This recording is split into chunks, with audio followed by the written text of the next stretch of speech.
Buenas noches. Buenas noches. Buenas noches, Genaro. Buenas. Vamos a continuar con la clase.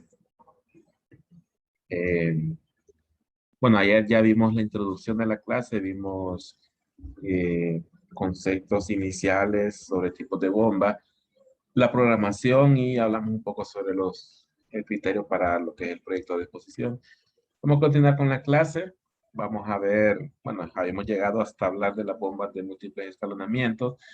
Vamos a empezar a ver cómo se constituye o qué elementos de una instalación de una bomba tenemos que evaluar para calcular su cabeza, flujo. Vamos a ver, calcular las pérdidas, calcular o hablar un poco sobre cavitación, golpe de ariete, NPCH, que ya empezamos a hablar un poco ayer. Y el sistema hidráulico como tal, a los puntos de demanda, cuartos de bombas, la red de distribución. Vamos a ver un poco de todo, un poco de controles. Luego ejemplos y por último vamos a hacer un ejemplo completo. Vamos a diseñar una red hidráulica desde cero, donde solo conocemos los puntos de demanda y el punto donde vamos a obtener el agua y el punto de ubicación de la bomba. Luego nosotros como ingenieros pues nos toca definir la ruta, definir los diámetros, definir tipo de bomba y selección de la bomba. Bien, ahí en la diapositiva están viendo una imagen que realmente es una imagen extraída del libro de Mathais de Turbomáquinas. Aquí pues lo que queremos notar o mostrar es que, bueno, todos los elementos que intervienen para calcular esta bomba, pues va a depender desde dónde a dónde necesito mover el fluido. Entonces, en este caso, pues de un depósito inferior a un depósito superior, tenemos que tomar en cuenta este diferencial de altura. La bomba tiene que poder elevar el fluido una altura que sería pues Z2 menos Z1, o altura de la superficie de depósito superior menos la altura de superficie de depósito inferior. También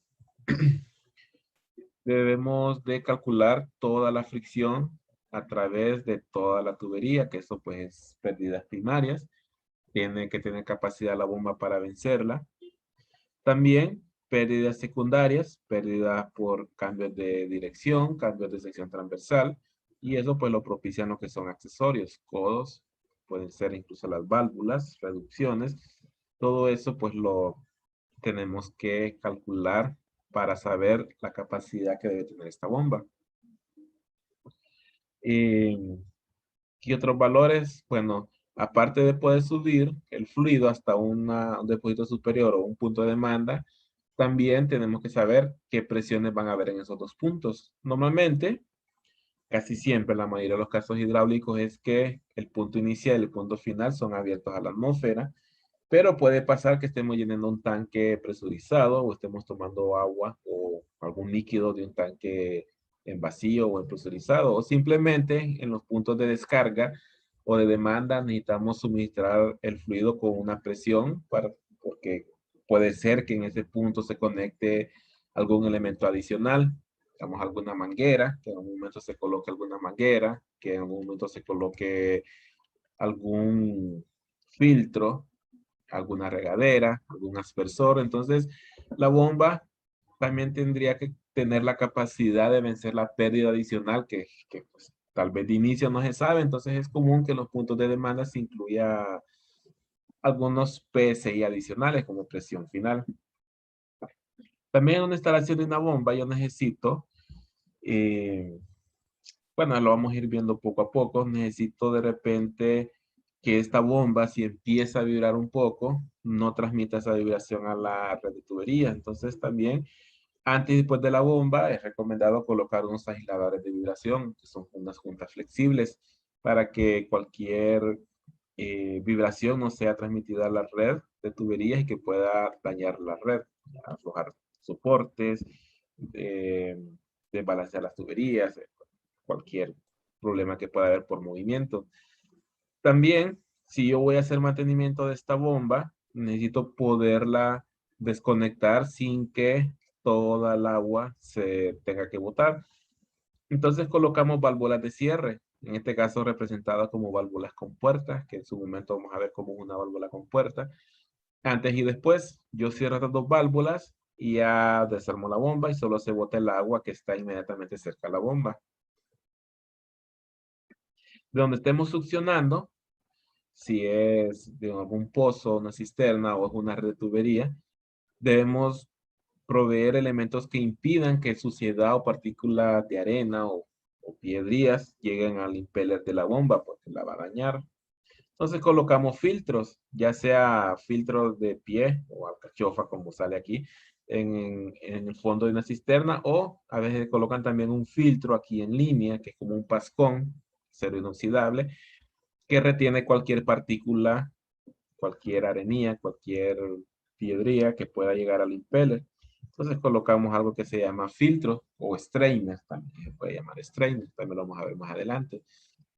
Eh, Otro elemento de funcionamiento e instalación de una bomba es que debemos evitar cualquier golpe debido a que el fluido de agua se regrese de forma repentina, y con eso lo hacemos con válvulas de retención, o sea, retienen la columna de agua que está por delante de la bomba, y para eso también colocamos entonces válvulas de retención o válvulas check, también lo podemos conocer como válvulas check. Otro elemento es por cuestión de mantenimiento y operación, necesitamos saber a qué presión está descargando una bomba y a qué presión está succionando. Para eso colocamos manómetros visualmente para poder ver presiones PSI de descarga y succión de la bomba.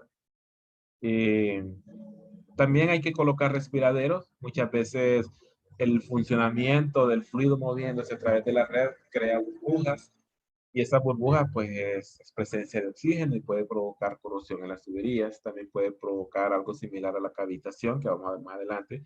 Entonces hay que colocar respiraderos para que ese aire pueda ser evacuado. También cuando se llena por primera vez esta tubería, el aire que está contenido en la tubería es reemplazado con agua, pero ese aire se va empujando hacia adelante. Y si yo no proveo un punto de descarga de ese aire, puedo provocar problemas a la red de tubería. Entonces, siempre colocamos esas purgas de aire. Puede ser ventilas automáticas también, que también lo vamos a ver más adelante. Eh, Bien, entonces son algunos elementos que hay que irlos conociendo ya, porque cuando hagamos el diseño de una red vamos a estar hablando de ellos. También al final del periodo, cuando veamos lo del software y empecemos a meterle accesorios, es bueno conocer qué es lo que estamos ingresando, porque el software pues al final va a calcular lo que uno ingrese. Entonces hay que ingresar todos los accesorios que de forma correcta. Bien, todos esos elementos, cambios de altura, me van a servir para calcular lo que es cabeza de una bomba, que cabeza de una bomba pues es la energía que debe proporcionar al fluido para que éste se pueda mover de un punto inicial a un punto final. Y lo vamos a calcular con la ecuación que estamos viendo aquí. Una ecuación pues que viene desde mecánica de fluidos, viene derivada de la ecuación de Bernoulli, y que lo que evaluamos, bueno, la energía que debe proporcionar esta bomba debe ser capaz de vencer primero la diferencia de presiones entre los dos puntos, punto final y punto inicial. Debe ser capaz de proveer el cambio de altura, o sea, debe poder elevar el fluido de un punto inicial a un punto final. Y aparte de eso, debe ser capaz de vencer la fricción a través de la tubería y las pérdidas por accesorios o cualquier otra pérdida que yo pueda tener por cualquier otro equipo que esté en línea con la tubería. Entonces, de esa forma, vamos a calcular cabeza de una bomba, que no es más que la energía. Es común medirlo en columna del fluido, en este caso pie de agua, pie de columna de agua, pero también se puede hacer la conversión a PSI. A PSI, a kilopascales, megapascales, dependiendo la cantidad de energía que eleva la bomba. Bien, HR pues son las pérdidas totales en la red de tuberías, y esas ya las hemos estudiado desde mecánica de fluidos, debido a fricción, debido a pérdidas secundarias o accesorios y cualquier otra pérdida por cualquier otro equipo. Estas pérdidas Aquí vamos a cambiar un poco, porque en mecánica de fluidos se estudiaba el flujo a través de tuberías utilizando bastante número de Reynolds. Teníamos que determinar si el flujo era turbulento, si era laminar. Aquí vamos a condensar un poco y no nos vamos a ir tan teóricos, sino que nos vamos a ir a data técnica experimental que alguien pues ya tabuló en tablas y que ya dijo qué pérdida se obtiene bajo ciertas condiciones. Esas ciertas condiciones pueden ser diámetros de tubería, velocidades y flujos. Y bueno, material de la tubería. Y vamos obteniendo algunos coeficientes, pero es un poco más resumido a tener que utilizar lo que es Reynolds.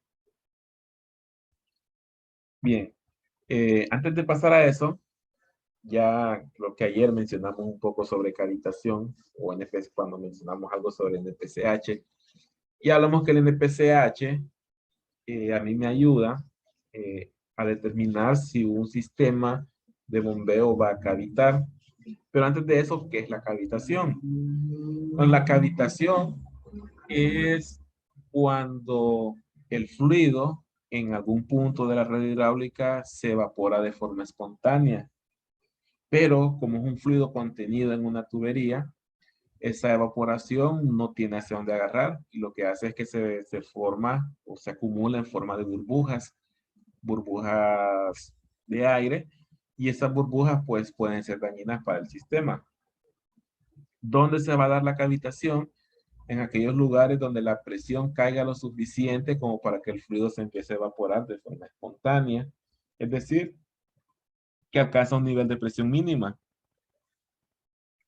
Esa presión mínima la vamos a conocer como presión vapor. ¿Y qué es la presión vapor? Pues no es más que la presión a la cual se evapora el fluido. Estaríamos hablando de una presión de saturación si lo queremos trasladar a términos de termodinámica. Es decir, si tenemos agua al tiempo, o sea, temperatura ambiente 25 grados, para que esa agua a 25 grados se empiece a evaporar, la presión tendría que caer a la presión vapor a esa temperatura o la presión de saturación a esa temperatura. Si la bomba, cuando está moviendo el fluido, hace que en algún punto caiga la presión lo suficiente, puede hacer que el fluido se evapore y eso lo que va a crear son burbujas, cavidades que van a dañar la red. ¿Dónde en una red hidráulica se puede dar esa situación? En la succión de la bomba. ¿Por qué? Porque la bomba, para que el fluido se mueva, perdón, de la parte inferior hasta este punto antes de la bomba, tiene que crear vacío. ¿Eso por qué? Porque ya sabemos que un fluido se va a mover de un ambiente de mayor presión a uno de menor presión. Y para que el fluido que está abajo suba y se mueva hasta este punto, yo tengo que crear aquí un vacío. ¿Por qué un vacío? Porque ya la superficie abajo está a presión ambiente. Para que esta agua, bueno, imaginemos que fuese agua, se mueva hasta este punto arriba de la bomba, yo tengo que crear una presión menor que la de presión ambiente. Para cumplir con que el fluido se va a mover de mayor presión a menor presión. Y si ya está en presión cero, aquí yo tengo que tener una presión negativa para que sea menor. Y esa presión negativa es lo que nosotros llamamos vacío. Entonces, si esa presión es tan baja que el fluido en este punto se empieza a evaporar, el sistema está cavitando. ¿Y en qué se va a ver representado? Pues que esas burbujas, al chocar con un elemento que está girando a altas velocidades, va creando golpes. Cada burbuja va creando un golpe. Y ese golpe, al ser tan repetitivo, aunque el impeller sea metálico, pero ese golpe tan repetitivo lo va erosionando, lo puede ir debilitando, lo puede ir desgastando hasta que el impeller pueda fallar, o sea, se pueda romper.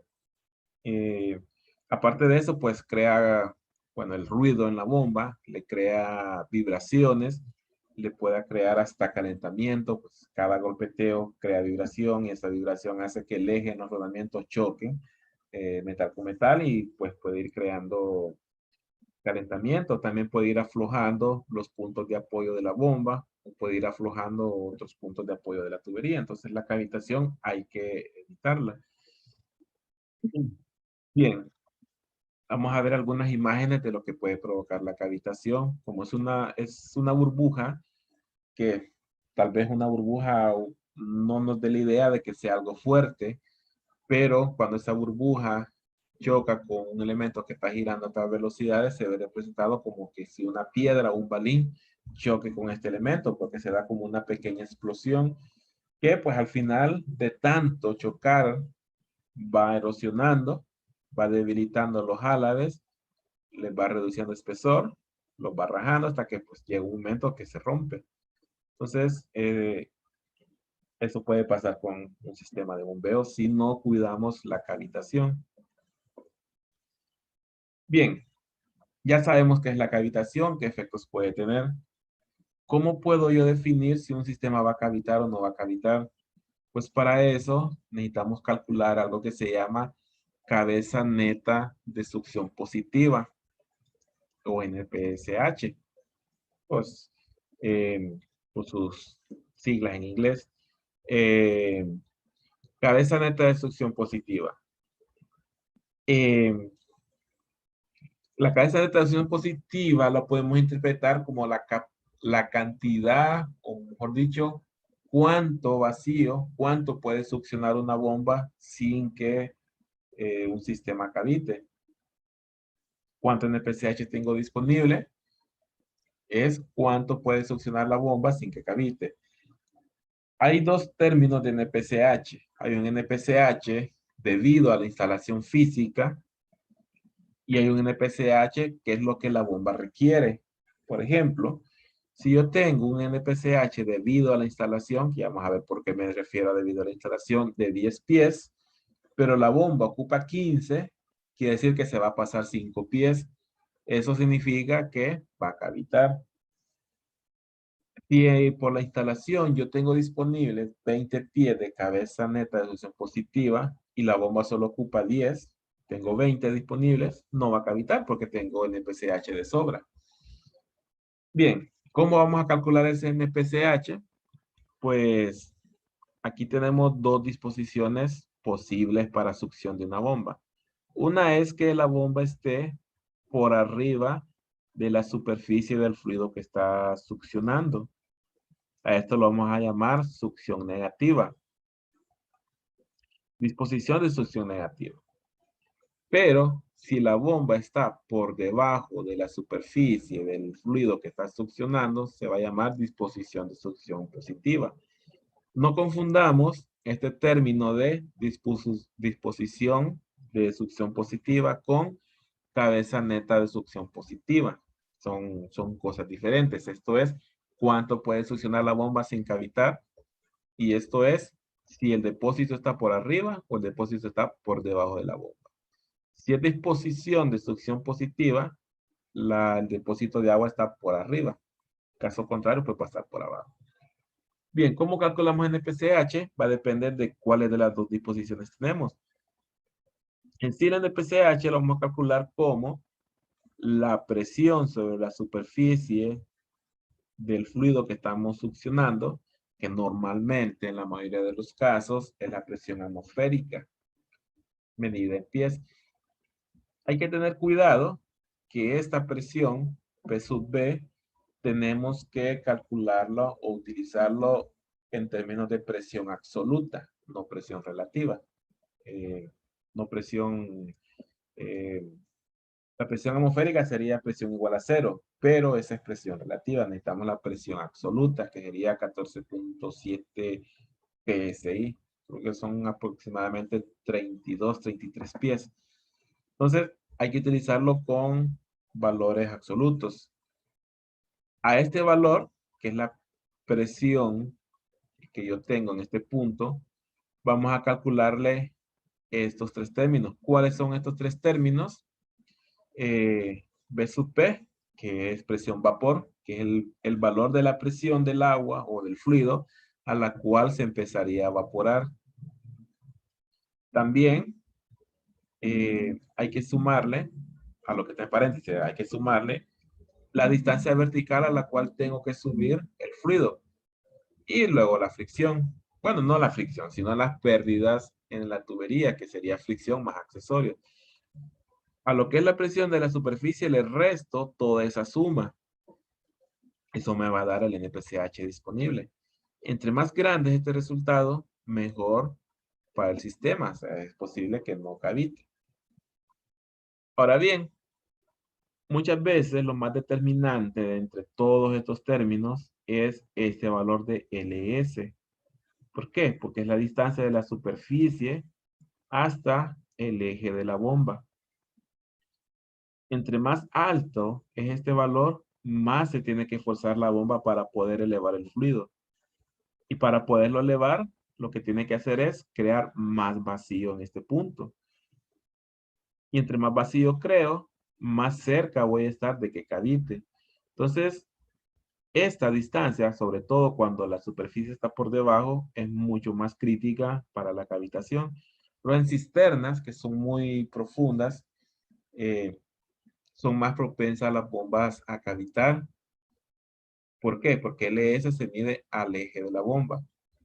Cuando este valor es tan grande que no puedo hacer nada y con solo poner la bomba va a cavitar, ¿cuál es la opción que yo tengo? LS es el valor de la superficie hasta el eje de la bomba. Entonces, ¿qué podemos hacer cuando LS es demasiado grande y hace que este valor sea siempre, bueno, incluso hasta negativo? Pues lo que yo puedo hacer es mover este eje a la parte de abajo. ¿Y con qué tipo de bomba logro yo eso? De mover este eje a la parte de abajo. Con las que vimos de múltiples escalonamientos o bombas sumergibles, con las que vimos anteriormente con este.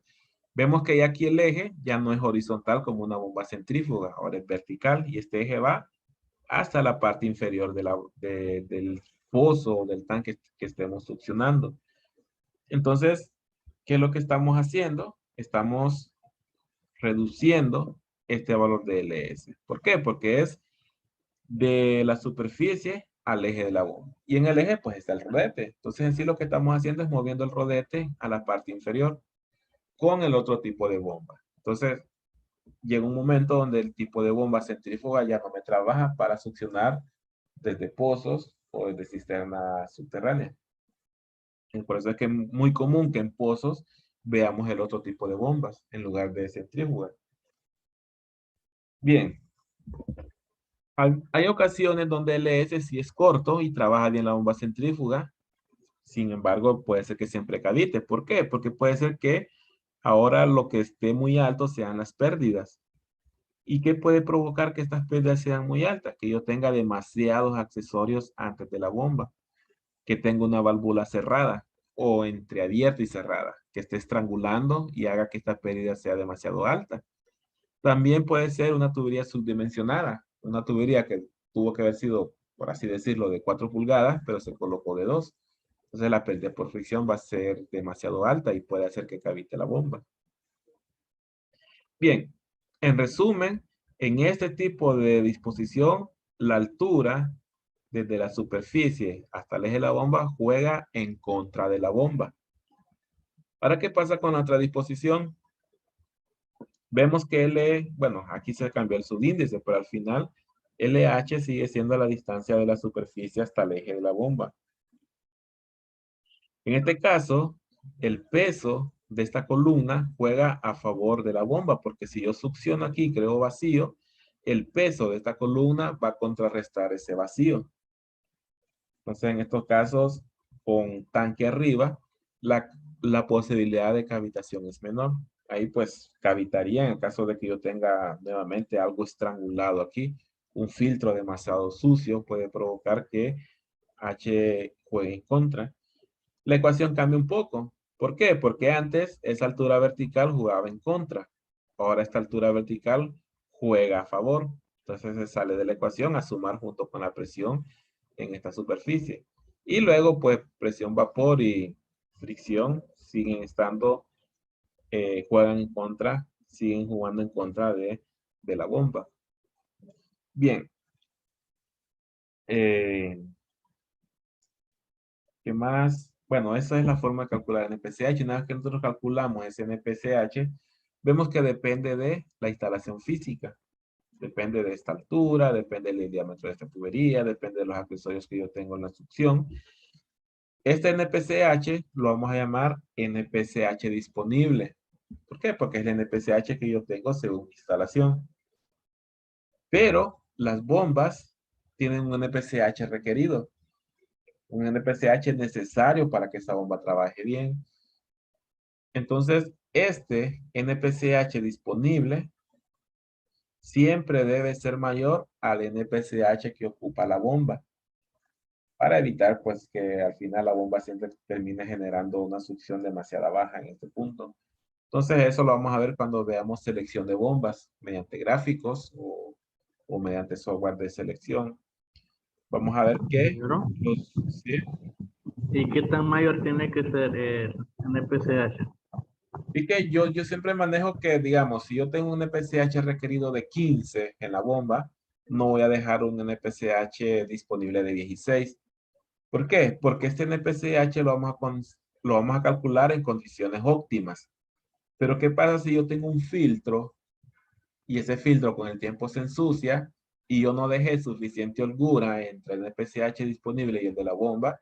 Digamos que yo tengo 15 que necesita la bomba y disponible tengo 16. Puede ser que ese filtro sucio me cree 3 pies adicionales. Entonces ya ahí empiezo a cavitar. Entonces sí hay que dejar una buena holgura, digamos. Si yo tengo 15 que ocupa la bomba, yo dejaría un NPCH disponible de 20, al menos un 25, 30% arriba, para tener siempre esa holgura de que un filtro sucio o incluso pasa bastante de que a nivel de diseño yo consideré 2 codos, pero ya en campo por algún cambio adicional colocamos 4 codos. Entonces también está ese porcentaje de que no es error, sino que siempre pasa en coordinaciones. Entonces, yo dejaría un 30% de holgura, digamos, 30%. Que la bomba necesita 15, dejaría un FCH disponible de 20 a 22. O mejor dicho, al revés. Si tengo un disponible de 20, trato de seleccionar una bomba que su NPCH requerido no pase de 15. Si tengo 30 disponibles, podría seleccionar una bomba que su NPCH no pase de 24 o 23 pies. Así tengo esos 7 pies adicionales disponibles por cualquier eventualidad, ya sea en instalación real o cuando algún filtro se ensucie.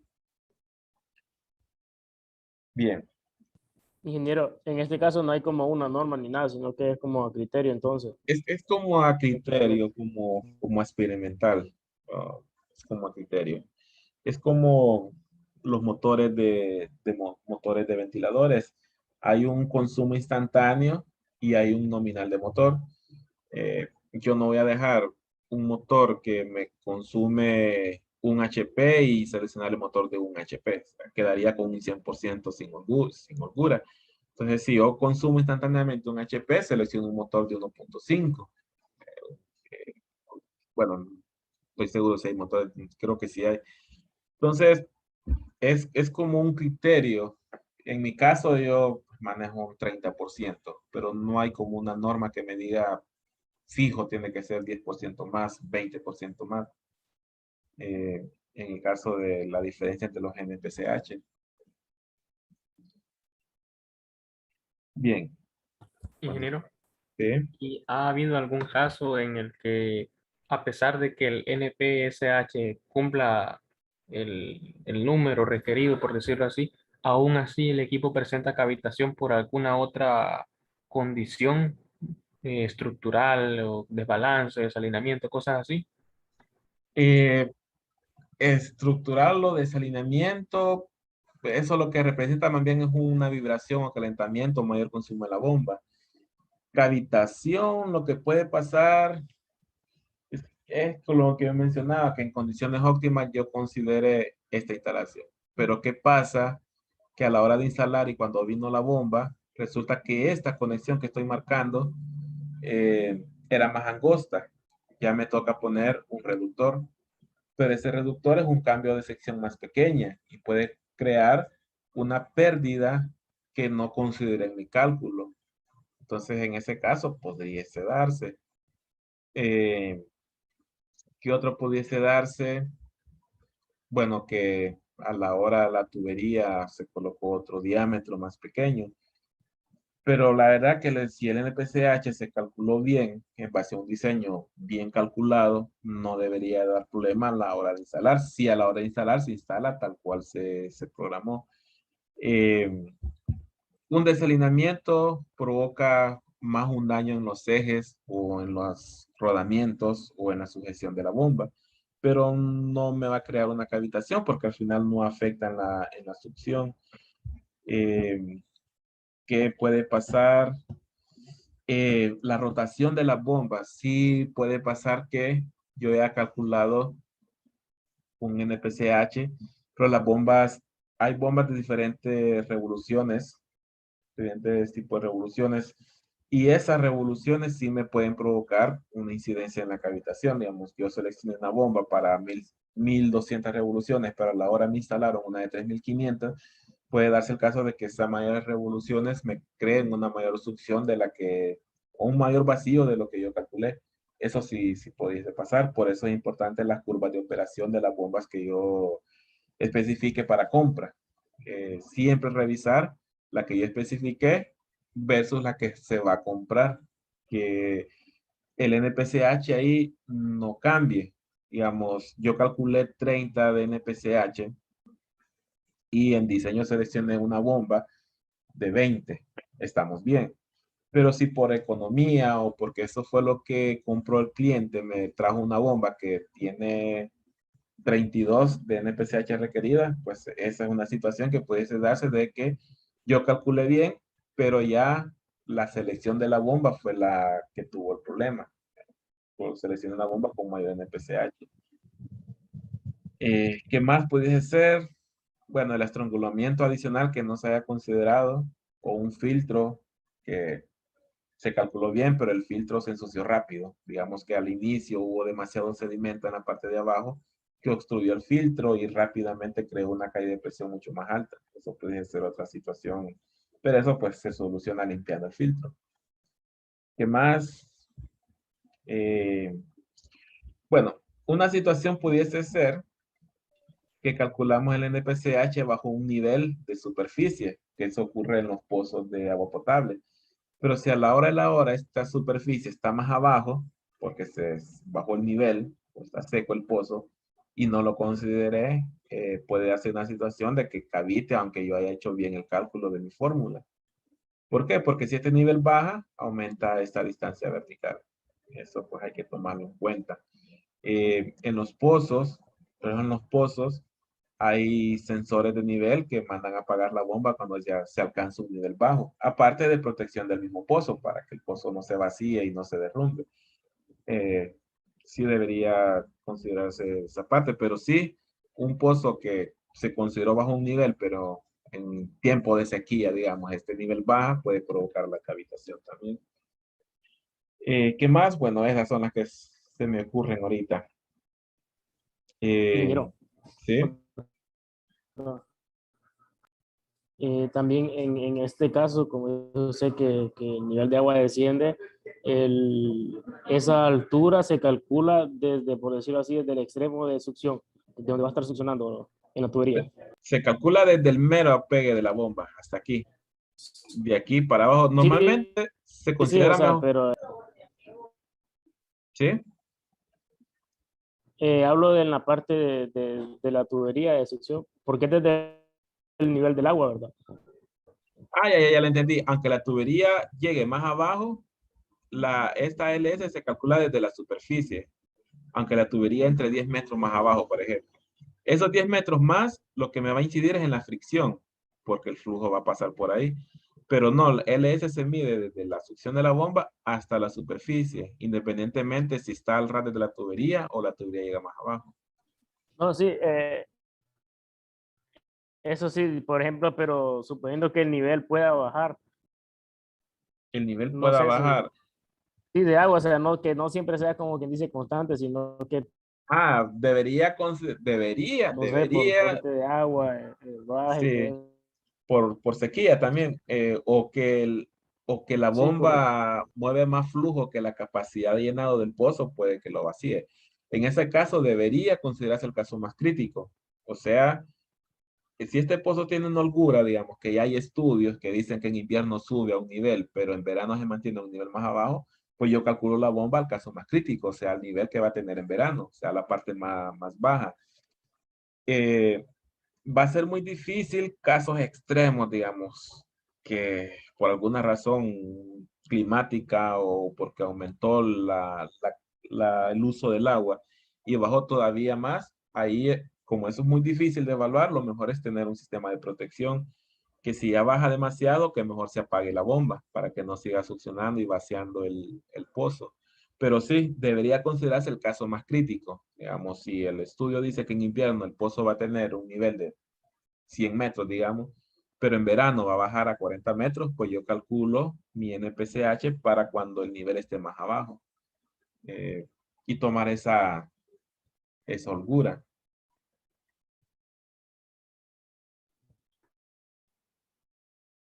¿Qué más? De mi parte, acá, Sí, que no, creo que está medio cortado, no le escuché lo último. no, que ya quedó Ah, ok. todo Bien. claro. Sí, los pozos sí hay un límite inferior no solo por la bomba, sino por la misma estructura del pozo. Cuando ya se vacía demasiado, las paredes pueden derrumbarse. Entonces también en esos casos, mejor apagar la bomba.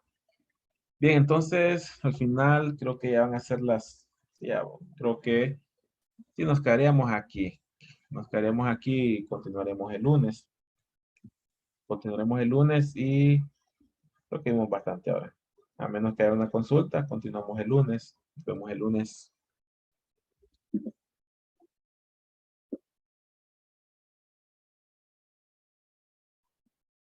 Gracias, ingeniero. Buenas noches. Ok, buenas noches. Bueno, Buenas buenas noches, noches. ingeniero. Buenas noches. Buenas noches. Buenas noches.